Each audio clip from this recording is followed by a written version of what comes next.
Welcome to the Power Monkey Podcast, where we chat with the best in the world about what they do. I'm your host, Dave Durante, with my co-host this week being Jordan Samuel, and we are talking about skills today. This is going to be a shortened podcast where we talk about a specific skill, and today's skill is the handstand push-up. We talk a little bit about the differences between a kipping handstand push-up, a strict handstand push-up, and beyond, what it's like to approach it from the everyday athlete all the way up to a games level competitor, and how we would approach this particular movement, some of the nuance behind it, and how me as a coach, as an athlete, having done this for many, many years, might go about doing it with the people that I work with on a daily basis. I find this conversation to be super interesting. I'd love to hear what you think about it too, but hopefully you enjoy this one. All right, everybody, we have a special podcast today. It's myself and my co-host is going to be Jordan here. He's going to be asking some questions around movement that is a hot topic a lot of times, and I think we just want to address it according to how we think, how I think maybe it should be learned, and maybe some things to be extra cautious about, extra consideration around with regards to popular movement of handstand push-ups. So Jordan's going to be here to ask some questions, and I know we might ruffle a few feathers here in terms of the direction that we're going to take on it, but I think an important discussion is going to be had here, and I encourage a lot of people who are listening to write in questions and ask their own along the way, but hopefully we answer a majority of these questions as we go through. So Jordan, how you feeling about this one? I mean, I personally feel pretty good about it. All right. Excellent. All right. So as you mentioned, we're going to talk about handstand push-ups. And I think that there's an important distinction in some people's eyes about whether or not we're talking about handstand push-ups in your training environment or you're talking about handstand push-ups in a competitive setting. So I think we'll get to that in a moment, but kind of across the board in any setting, I'm curious to know what you think is the most common error you see people making when they're performing handstand push-ups, whether it be in training or be in competition or anywhere else. Yeah. Okay. So most common error that I notice, and the way we normally teach things within Power Monkey, and anyone who's listened for any amount of time or has been to a course with us or a camp knows how much we emphasize technique and how important we believe that a good positional foundation allows for good efficiency. Apply that to the intensity component. So aside from the technical piece, the thing that I think most people are making a mistake on is doing kipping over strict. And this isn't maybe anything like mind blowing to anyone that knows kind of my take on learning strict first and making sure that we have the competency and the strength to be able to manage through that action before doing anything kipping. But I would go a step further, and this is where I want to maybe get your thoughts on it too, being that you were a competitor at a pretty high level. I actually don't think that anyone should be doing kipping handstand push-ups. I'm going to repeat that again. I don't think that anybody should do them in any situation, competitive or not. And I just find them to have very little value for what we're trying to achieve. Now, just give me a minute. I know you're going to have a follow-up question here. Just give me a minute. First thing to mention is that, like, from a common sense perspective, which doesn't seem to be always the case when it comes to handstand pushes specifically, if you can't control yourself with a strict action, and I'm talking about specifically with handstand pushes, we can talk about kipping versus strict with other movements like pulling work and dip work and things like that. But I'm extra critical with handstand push-ups because of the nature of the movement in terms of landing on your head. And that needs to be a consideration here. So with regards to someone who doesn't have strength, this is the person that's not a competitor, that's in the gym every day and is using kipping handstand push-ups as a scaling option to work around the strength that they're limited by with a strict version, what's happening in that repetition? Yes, you might be able to get away with it for a few reps if you have some technique in place and you understand kind of how to get your hips to work for you and pressing through and getting your whole body to work in unison. In a WOD situation, say you have 20, 30, 50, 100 reps, no matter how strong you are, and especially for the person that's relying on kipping, what ends up happening after a while is you're just dropping onto your head. I mean, that's the reality of the situation. If you don't have the strength to be able to one rep, so you're actually using kipping instead, high volume handstand push-up workouts are going to put you in a really dangerous position in the long run. So I know that's hard to hear because so many of us, myself included, am a CrossFitter through and through. Every day I wake up looking forward to what the WOD is in my own particular gym, and so I know what it's all about to want to put up a fast time, and I know what it's like to want to compete against the person next to you. What we're trying to do, especially with this particular discussion, is think about longevity. Think about what you're going to be doing 10 years, 20 years, and plus down the line. So the first answer to that question, common mistake for the everyday athlete who cannot do a strict handstand push-up, they should 100% not be doing any kipping handstand push-ups. They should work on a variation that allows a scale to be put in place, that full range of motion is still in place, correct muscle groups are still engaged to work towards that strict action. But I do not like, and I don't encourage people who can't do a strict handstand push-up to use a kipping action in its place. It's kind of Yeah. part one.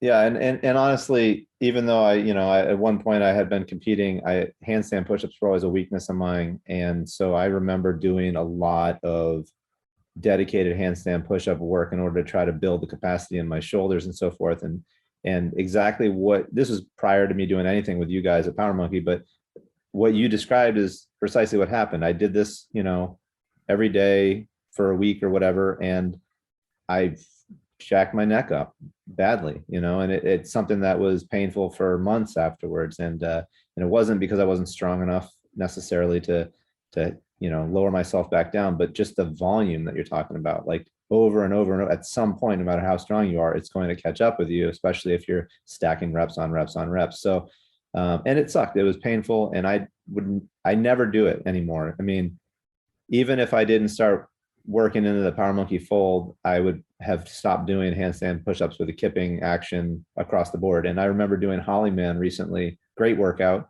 It's rough.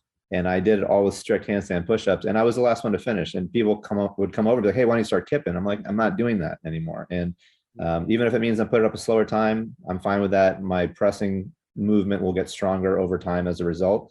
But I completely agree with that perspective that you have surrounding it.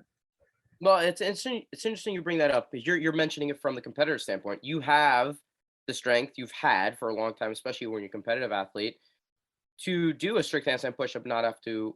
You were working towards a standard there. The workout called for kipping handstand push-ups, so you did it that way, not because it was the only way you could do it, it's because you were doing it for a competitive reason. Now, that's a completely different case that I want to kind of address right now. What I was initially mentioning was the person that does not have a strict handstand push-up.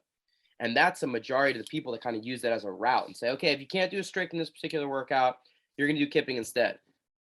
I would 100% advise against that. That is the person who's going to be most susceptible Mhm. to a neck injury, to a head injury with high volume handstand push-up workouts, not the Well, person that needs that scaling option first. and I think that that's a recommendation and protocol that should be used across the board with any kipping movement in the gym. If you don't have the strength to do that movement strict, at least with some proficiency for some whatever number of reps, like you should not be adding dynamic action to that movement, because your joint or whatever that movement is utilizing is not going to be stable enough to maintain that. Yeah, can I go off on a little bit of a tangent just to Sure. answer that and clarify my perspective on that too? Yeah. Specifically with handstand push-ups, I think it's extra critical to think about, again, because of the positioning, the head, neck, spine issues that come along with dropping down in a handstand push-up. There are definitely some specific things to consider if that's the movement that we're discussing. Now, along the same lines that you just mentioned, strict before kipping, yes, but there's a little caveat here that I want to make sure that I get very, very clear. In our hierarchy of gymnastics movement within Power Monkey, phase two is basically where we build strength. It's our isometric work, it's our eccentrics, it's our tempo, our pause work. In the gymnastics world, we use this endlessly to be able to control our ranges of motion as much as possible. So something dynamic should happen where we kind of lose position, we're able to get it right back into place as quickly as possible and not, or kind of minimize the potential for injury as much as possible. What I want to say here is that kipping actions on bar and on ring with regards to swing, they are movements in the gymnastics world. And I don't want to deny that those need to be developed individually by themselves in terms of understanding the positions and the initiations of the power and how you get your body to create efficient action throughout one uniform piece from head down through toe, from fingertips down through toe, with regards to your kips and your hollow swings before you apply them at all to anything pull related or push related. Most people are thinking the pattern goes strict into kipping with that same pull. No, they are two separate pieces. There is your strict action, which needs to be perfected, and you need to understand how to build strength around that movement. But you also need to understand how to swing effectively, correctly. And I think most people skip that step completely. They have no understanding that the swing in the gymnastics world is a baseline movement. And I know, the calisthenics world and the body weight world are all very against anything, swing related, using momentum, using dynamic action. But the reality is, gymnastics world, we do a lot of swing actions. It's part of our sport. Where I see the mistake being made is that people jump to the conclusion that they already know how to swing correctly. Mm. They already know how to kip correctly. And that's just not the case. It needs to be understood and applied appropriately before they can actually maximize the efficiency when they apply a push or pull to it. So I want to make sure that that's kind of clear. Yes, we want that phase two to be nice and controlled, and you have that strength. You understand the importance of isometrics and tempo and all that eccentric work that we clamor on about. But you also have to understand the mechanics of a good swing before you can actually understand how they apply that, how they work together. They're two separate pieces that need to be merged. And so it seems like no matter what phase you're talking about, whether it's the strength phase or the dynamic phase or whatever, it's all about control. Can you Without control a your doubt. body? Yep. Yeah. And Without once a you doubt. can, then you can start stepping up and leveling up things. Without a doubt. And so like I'm not I have no problem with someone doing, a kipping pull up or kipping chest up or bar muscle up. These are movements that we would utilize in the gymnastics world. What I have a problem with is someone that doesn't understand some of the nuance of a good swing, a good kip, and think I'm weak. I have no strict pull, so I'm going to use the swing to work around my lack of strength. That's where the problem comes in. You still need to have a strict action to be able to actually understand how to use dynamic action for high volume workouts. And I think that's a big mistake that we've seen time and time again within a lot of workouts where people are kind of working around their lack of strength and using momentum poorly to make up for lack of strength. And so they need to be worked on together. Now, coming back to the conversation around handstand push-ups, this is slightly different. Again, because of the nature of the movement, I'm extra cautious with the fact that people are landing repetitively on their head. And I think it's something that we should all consider in terms of what our goals are. You mentioned your own experience with handstand push-ups and having some issues with high volume workouts in competitive setting. Never do kipping handstand push-ups. I don't really teach kipping handstand push-ups. Like I said, for years I've never really seen value other than to write a faster time up on the board, or if you are a competitor, it comes up in a workout. But I will say that I've tried it a couple of times. I've even got caught up in it in a couple open workouts over the years and done it myself. And I consider myself to be pretty strong with handstand push-ups. And in those workouts, my neck has been very, very sore for in any situation where I've done kipping handstand push-ups over strength. Let me ask you And this question about the handstand push-up. What if there was a deficit handstand push-up where you got down to a shoulder stand essentially and your head didn't actually touch the mat? Would you be okay with kipping out of that? that's one of the situations we're going to talk about on the competitive side. Yeah, it's a Mhm. great question. So transfer the conversation over to the competitive side. One, my answer would be the same. If you're dropping onto your head, I find it to be a no-no. I find it to be something that doesn't have value in the long run. And I will say that I think I have no inside track here. I have no inside information, anything like that. I want to make sure that's clear. This is just me as an observer of the sport and how things have transitioned over the last decade plus from being involved with 10 plus opens and whatever else. I think one of the reasons why we're not seeing as many handstand push-ups in open workouts is because of exactly this. You're seeing a lot of transition into wall walks as a handstand exercise. And I mean, when was the last time kipping handstand push-up came up in an open workout? Hasn't been for years. 2 years, yeah. And I think some of it has to do with this understanding, hopefully, that there are better ways to be thinking about handstand and inversion exercises. It doesn't require someone to drop on their head, especially for the person that is doing the open with, who's new to it and isn't looking to go to the games, something like that. Um, but your specific situation, I think, is an important one to note. You know, there are such things as shoulder stands in the gymnastics world. Parallel bars is an event in the men's gymnastics world that I don't think we utilize enough. Parallettes is kind of as far as we've gotten, and I know it's difficult to have parallel bars, but I mention it because in the gymnastics world, we learn everything on parallel bars before we move to something dynamic like rings. But it gives us the opportunity to work on deficit actions a lot more regularly than the everyday, athlete does. So in that particular situation, I think there can be some value. And what I would encourage is that in a competitive setting, if you're seeing an athlete you want to incorporate handstand push-ups with a deficit, take your head off the ground. Do it with a deficit. Sure, you can work on the kipping action, getting those hips involved, kind of work through maybe high volume workouts in a competitive setting, but taking the head out of the equation would definitely be something I'm more in favor with than what we're seeing right now. Hmm.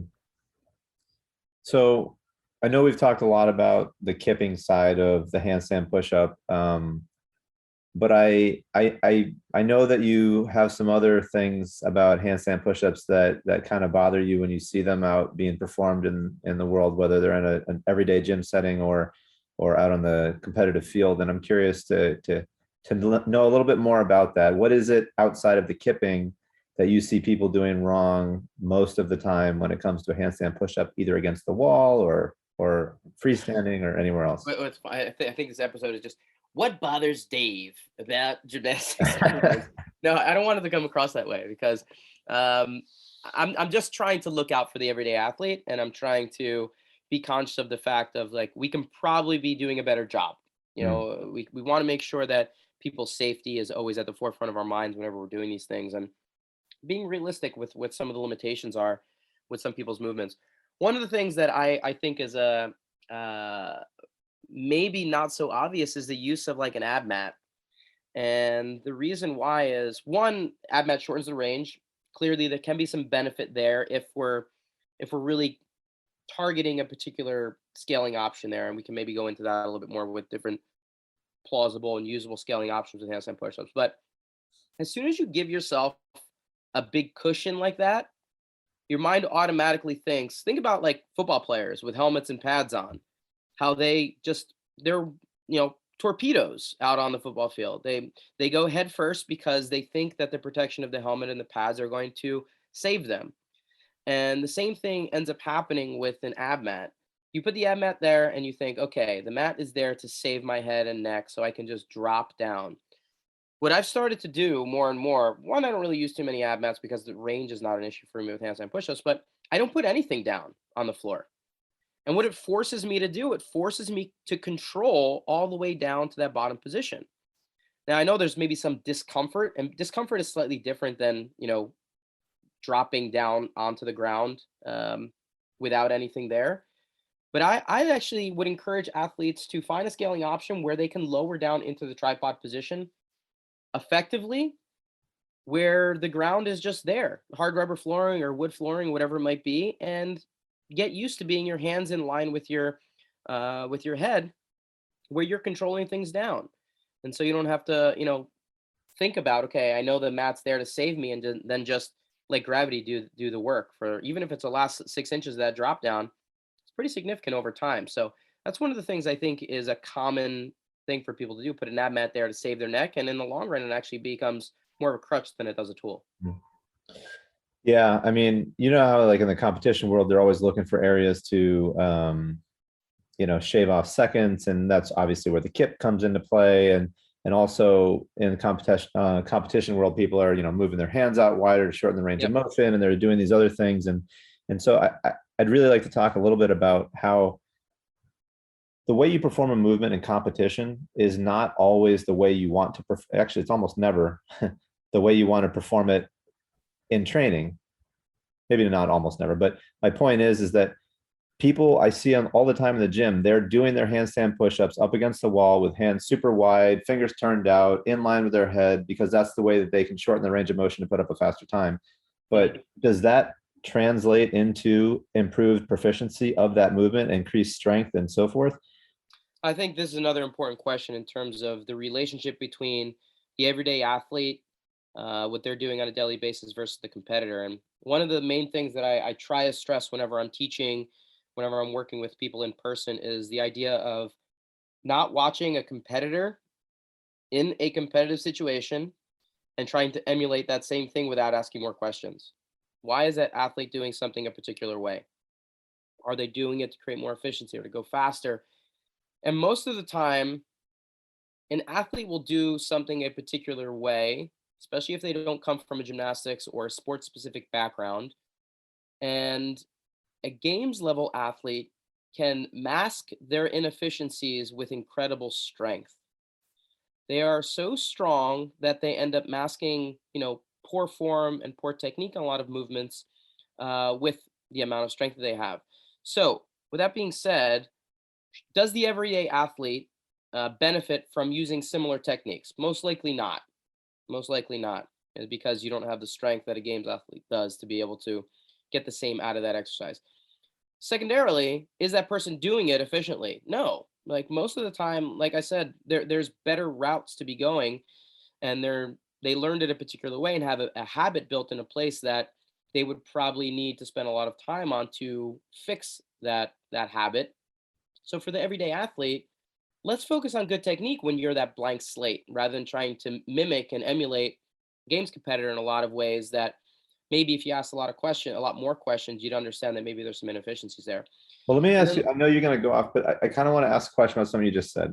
You mhm, said, you know, not necessarily using like people are maybe not always using good technique in order to do this movement, but they should be. And I think what maybe a lot of, CrossFitter types or fitness enthusiasts would say is, well, if I increase the intensity of the exercise or whatever, then I'm going to be getting a stronger fitness stimulus as a result.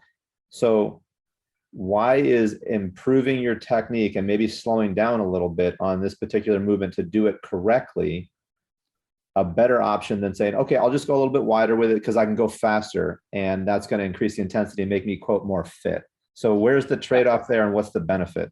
I think it has to do with your goals. Like, what are your goals? Is your goal to just move faster? And I mean, you're putting fit in quotation marks. I think your definition of fit in this conversation has to do with a faster time. It doesn't necessarily mean that you move more proficiently. And so I would define fitness as longevity as well, the idea of moving well for longer periods of time in terms of my lifespan, not within a particular workout. Hmm. So I think one of it has to do with one of the things is what are your particular goals as an athlete? And what we stress endlessly is that we're not training the person trying to win the games. We have and we can do that, but our target is more the 99+% of the population out there that are looking for a better quality of life, looking to a CrossFit workout or a functional fitness workout, saying, I'm doing this because I have an hour within my day that fits in my schedule. I love the community that my gym has created, and I want to be able to play with my grandkids more, or whatever that might be. And for that particular portion of the population, fitness is a very different definition than the person is trying to win the games. So I think that's one of the things, we talk a lot about athlete ownership. You need to answer that for yourself. I'm answering it with regards to general population, not so much from a competitive standpoint right now. So those are definitely two different um, groups of people, and so I think you need to answer that before we can get a better handle of how to best approach it. Well, I think you're absolutely right, but I also think it still bleeds into the competitive side a bit. I mean, you look at, we're talking about handstand pushups, so let's continue to talk about handstand pushups. If you are a competitive athlete and you're always doing your handstand pushups in your training, hands out far to shorten the range of motion, in line with your head, so you're not creating that tripod position.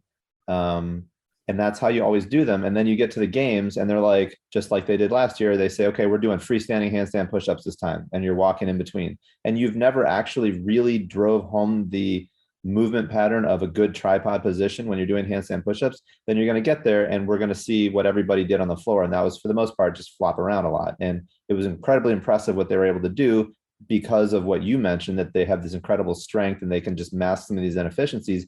But how much better would they have done if they actually in training worked on that tripod position more and did handstand pushups in the, quote, more technically proficient way? Well, I think it comes back to a piece here that we haven't mentioned yet, that I mean, you've heard me discuss and you've heard Power Monkey discuss endlessly this idea of never training towards a standard.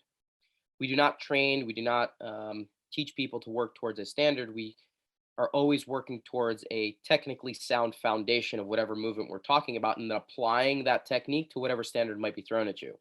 So most of those athletes are working towards only what they can see right in front of them. And you will be exposed. And you mentioned it, we've seen it time and time again. Handstand push-up is kind of a perfect example with it because the standards for that and the increase in difficulty with that has probably been the most obvious of all movements, whether it be going from kipping to strict and then from strict to deficit and then from deficit to strict deficit and then the freestanding. We had a ring handstand push-up a bunch of years ago in the games. So there's been a ton of different variations of handstand push-ups that we've seen at a couple different levels. But if you're only ever training the one that you're used to seeing most often in a competitive setting and never training towards the technical side being kind of the baseline that you work towards, meaning good tripod, a lot of tricep activation, not just using your anterior delt for muscle activation, all of these things that we need for what we consider to be training towards the highest level version of that movement, then you will be exposed. You'll be that athlete that ends up getting to the games and they say, we're doing, freestanding handstand push-ups, and you're going to be all over the place, right? Maybe you have an Annie in there that's done them before because she comes from a gymnastics background and she's able to win the event or come close to it because she has some, baseline there that most other athletes don't. So my recommendation in that setting is you should always be working towards the highest level version of that particular movement. With handstand push-ups, what does that mean? What's the highest level version of a handstand push-up? Jordan, what would you say?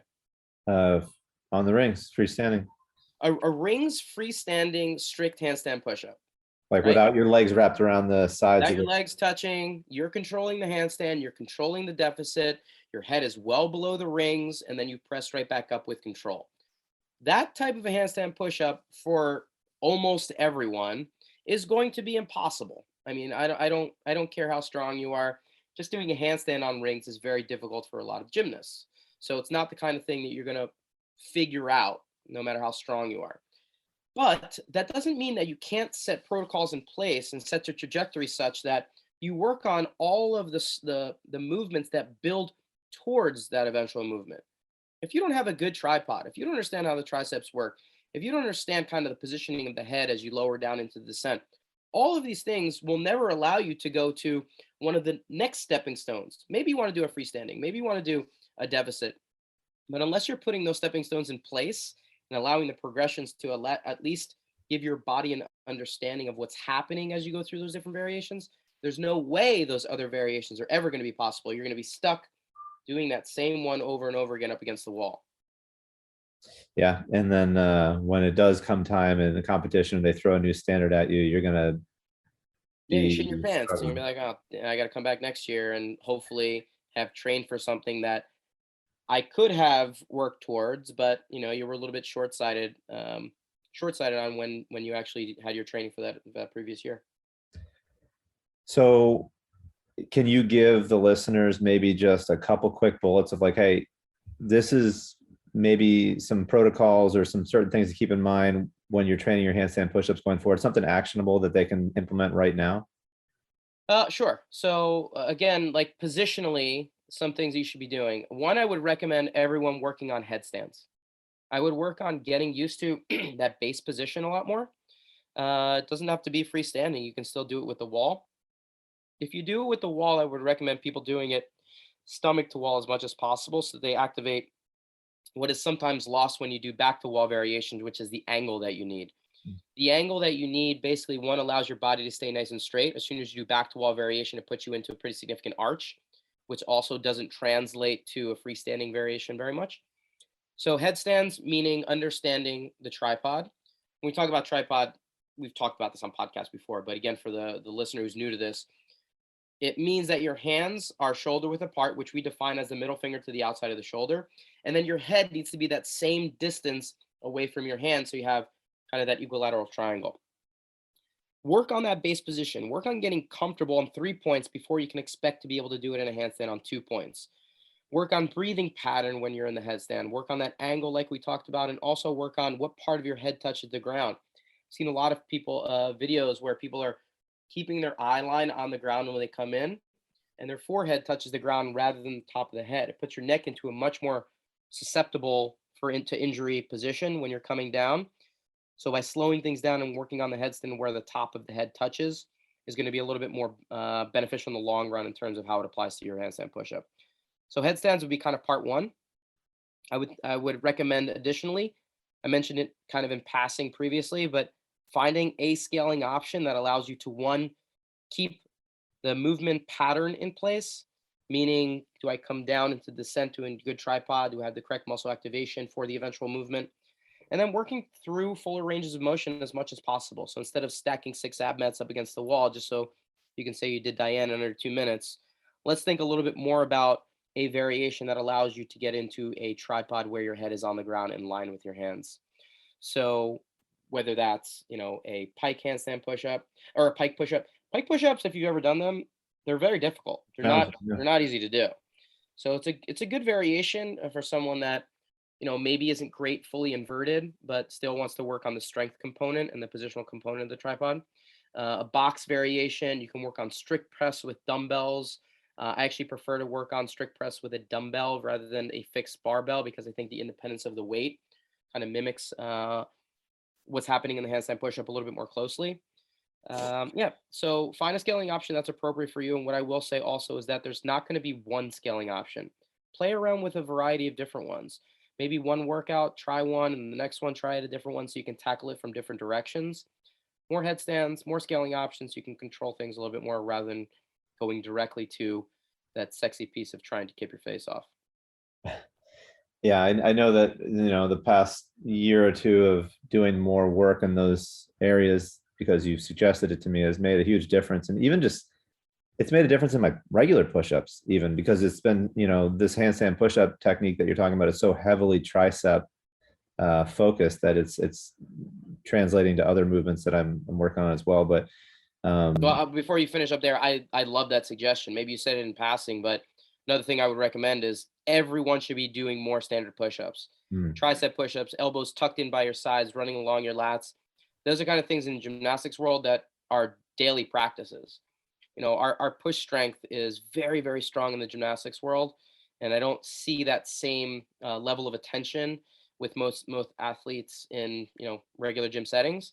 So I would recommend, along with what I just mentioned, scaling options, more headstand work, throw in more general push-ups into your weekly stuff. I think it's going to go a long way in you being able to understand how to get your triceps, how to get the correct muscle groups to actually activate once you apply them to something a little bit more challenging.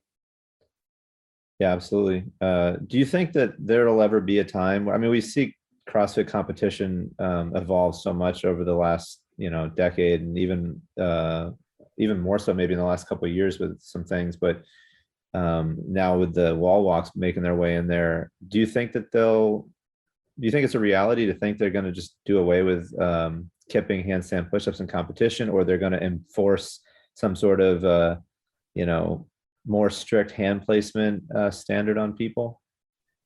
Um, I don't know. I mean, I have, like I said, I have no insight into what the decision making process is when it comes to how those workouts are formulated and what movements they deem to be worthwhile to throw in there. I hope that's the case.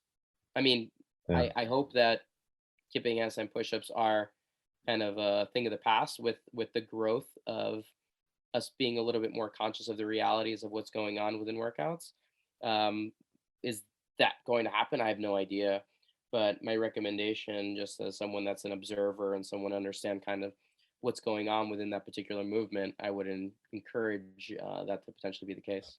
Yeah, I mean, well, I think at a minimum, you can say within the last 5 years, they've probably gone through three, or maybe it's more, 6 years, but they've gone through maybe 3 or 4 different standards for how to do a handstand push-up. Mhm. And that at the very least, for me, if I was still competing, would be enough of an incentive to say, okay, I've got to go back and make sure that my foundational handstand push-up is as solid as it can be, so that I can handle whatever new standard they're going to throw at us this upcoming year. Yeah. Because we saw that happen with really good handstand push-up games athletes in the open announcement a few years back, and it just completely destroyed the workout for them. And Oh yeah. So that in and of itself is enough for me if I was still competing. But Yeah, I agree. And what I would like to see would be kind of cool is one of the great protocols that I advise my athletes, or when I'm programming for athletes with handstand push-up, they want to work on it. Turn around, do stomach to wall handstand push-ups, and mm, recognize how one you can probably get into a much better position that way, but recognize how much more challenging it can be because it's going to actually force those triceps to work a little bit more. mm, So I'd recommend people just trying those out. Try stomach to wall handstand push-ups if you're capable of doing it, and wall walks aren't too much of an issue for you. You know, if you're an athlete where you tried to do one of the open workouts this year and wall walks are a significant challenge, maybe this isn't an exercise for you right now. But I would encourage most athletes that are struggling with handstand push-ups to turn around and face the wall, and actually attempt some strict reps that way and see how they go. yeah, absolutely. Yep. One other thing that I wanted to mention in here that you we kind of glossed over. I just want to make sure that I'm clear on it. And with regards to the scaling option two with strict press, what's important to note here, I mentioned dumbbell weight, but there are a couple different ways to do that. And you can do it seated, which I think takes out a lot of the lower back arching position out of play. So I do think that a seated variation there is probably a little bit more realistic to working on a strict action. So I'd like to see that variation in place. But then also consider the placement of the dumbbells. If you're in that front rack position where most people are starting from, it's actually mimicking more of a deficit where your head is much lower and deeper than if you were in a position where your hands were in line with your head and your elbows were at 90 degrees. So if you're actually using this variation to mimic what's happening in a true handstand push-up where your head is on the ground, I would encourage people to consider to keep thinking about a good tripod where you can envision what the tripod looks like. It's actually pulling your scapula apart pretty significantly, pulling your elbows in, and just starting and finishing with your hands in line with the top of your head so that the range of motion is more in line with what you're trying to do when you're in the handstand. Yeah, absolutely. Yeah.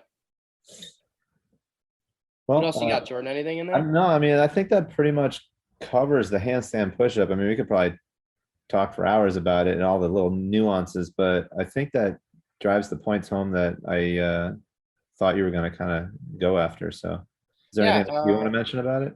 Not really. I love the movement. I think it's something, we did a video on this not that long ago, and we've put out a bunch of videos on handstand push-ups over the years, and it's just one of the movements that I really gravitate towards. I think it has a ton of value. I love people seeing people do it, and people do it well. I just want to make sure that we're just being honest and considerate of the fact that when you're landing on your head and things like that, we want to be really aware of what how important technique is. Not to say that it's not important with the other movements, because it absolutely is, but when the head and neck and spine are part of the equation, we want to be extra conscious about things. And just we had a comment on one of the YouTube videos about someone being pissed off or something, saying that a head down on the ground was not a handstand push-up, that it was a headstand push-up. Just speaking from gymnastics perspective, the start and finish position are what kind of like name the movement. So yeah, if you're starting in a handstand, coming down to your head in line with your hands and then pushing back up, that's still considered a handstand push-up, even if there's no deficit towards it. And it just leads to a bigger conversation that I like to have, that no we keep talking about like these highest level version of the movements. I don't want people to think that if you don't achieve that highest level version that you're not doing the movement, meaning that movements are all or nothing. They're not all or nothing. We're all somewhere along this continuum of our first attempt all the way up to mastery of that movement. And you should really take pride in the small successes along the way. Don't let someone take that away from you. Don't let someone say that the movement that you're doing, especially if technique is, paramount and you're really working on correct progressions, that what you're doing doesn't have value because you haven't achieved what they deem to be, the end all be all. Every gymnastics movement is about progression. Everything is about understanding a stepping stone, incremental baby step onto the next one. It's never all or nothing. So if you're doing something and aren't quite there yet, it's part of the process. Take pride in that process and understand that every gymnast along the road has gone through the same thing. I love that. I mean, you can apply that to every aspect of your life too. I mean, We'll say it's, so. yeah, no, Yeah. it's great. Thanks, dude. Yeah, Appreciate no, it. thank you. we should do another one of these. Maybe we can ask people what movements they want to hear you talk about, or maybe get Chad on here to talk about something.